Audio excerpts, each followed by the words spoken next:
Hi friends, welcome to honey Ammu YouTube channel. ఇదేంటంటే చేపల గుడ్డు అండి. ఇప్పుడు మనం చేపల గుడ్డు ఎలా ఫ్రై చేసుకోవాలో చూసుకుందాం. దీన్ని ముందుగా మనము వాష్ చేసుకోవాలి. ఇప్పుడు మనం చేపల గుడ్డు ఫ్రై ఎలా చేసుకోవాలో చూద్దాం. ముందుగా కళాయి పెట్టి దాంట్లో 1 టేబుల్ స్పూన్ల ఆయిల్ వేసుకోవాలి.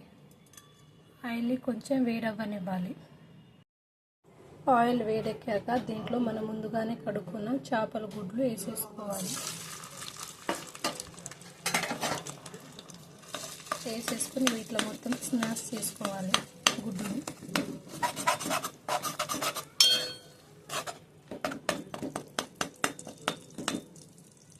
దీంట్లోనే కొద్దిగా సాల్ట్ వేసుకోవాలి.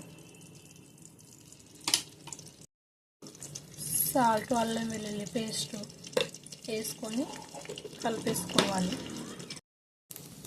చేపల గుడ్లు అనేది ఇట్లా ఫ్రై అవ్వనివ్వాలండి. అయితే దీంట్లో పచ్చి వాసన అంతా పోయి మనకు తినేటప్పుడు మంచిగా ఉంటుంది. దీంట్లో కొంచెం పసుపు వేసి కాస్త వామ్ వేసుకోవాలి. వామ్ వేసుకొని కలిపేసుకొని దీన్ని ఇట్లా ఉట్టిగానే తినొచ్చు, అట్లాగే రొట్టెల మీద, జొన్న రొట్టెల మీద కూడా తినొచ్చండి.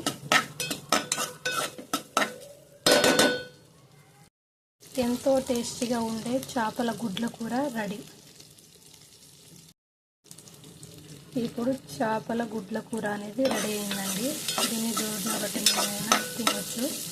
ఎంతమందికి చేపల గుడ్ల కూర ఇష్టమో కామెంట్ చేయండి. అట్లాగే please like, share and subscribe for my channel.